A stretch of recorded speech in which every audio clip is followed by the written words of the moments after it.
पवन Kumar DJ. Chhattisgarhi गाने देखने के लिए हमारे YouTube चैनल को सब्सक्राइब करें और नए अपडेट्स जानने के लिए बेल आइकन के बटन को क्लिक करें। पवन कुमार डीजे।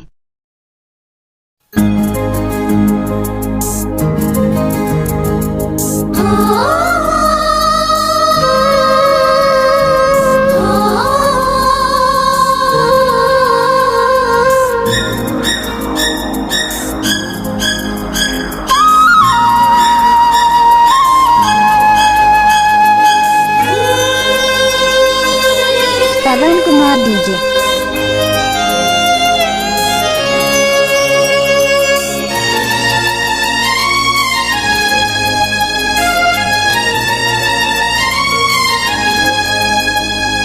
जबल तोला देखे मोबाइल नंबर 7049653789। तोर प्यार माँ जबल तोला देखे हो दीवाना हो गे वो कॉलेज वाली तोर प्यार माँ तोर कॉलेज के जाती और कॉलेज ले आती तोर mobile number 7049653789।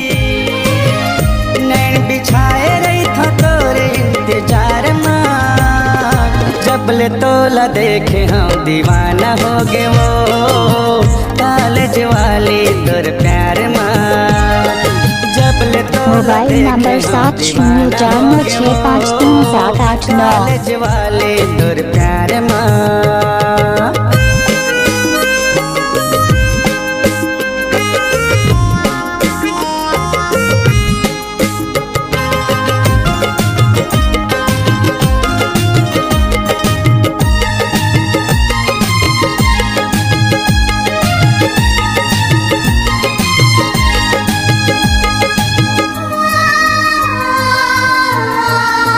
YouTube channel subscribe करें। चेहरा तोर जैसे फूल गुलाबो गजब सुघर लागे तोर हाथ माँ किताबो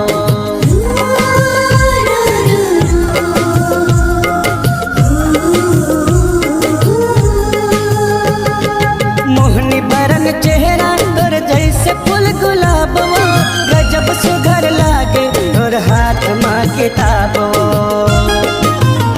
माया मोती झरे हासी तोर कजरेली आखी माया मोती झरे हासी तोर कजरेली आखी आय मारा थे करे YouTube चैनल सब्सक्राइब करें।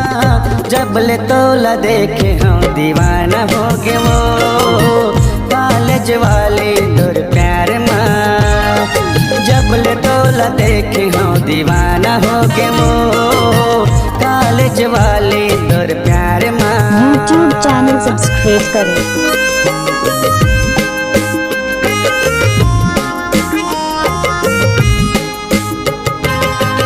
पवन कुमार डीजे।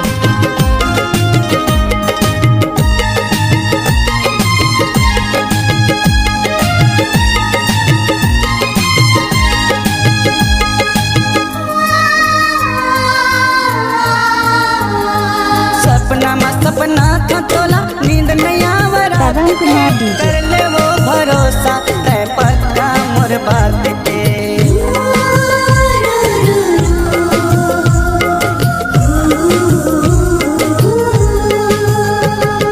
सपना था तोला नींद नहीं आवरा के कर ले वो भरोसा तै पक्का मोर बात के लिखे हवा माया पाती रंग रंग के तोरे खाती लिखे हम माया पाती रंग रंग के पवन कुमार तोरे डीजे। खाती फिर कैसे करा तोर कराई जिहार ना जबल तोला देखे पवन कुमार डीजे। दीवाना हो गे वो कॉलेज वाले तोर प्यार माँ पवन कुमार जबल डीजे। तोला देखे हो दीवाना हो गे वो कॉलेज वाले तोर प्यार माँ तोर कॉलेज पवन कुमार डीजे। ओ कॉलेज ले आती तोर कॉलेज के जाती ओ कॉलेज ले आती YouTube चैनल सब्सक्राइब करें। नैन बिछाए रही था तोरे इंतजार माँ जबल तोला देखे हो दीवाना हो गए वो YouTube चैनल सब्सक्राइब करें। जब ले तोला देखे हम दीवाना हो गए वो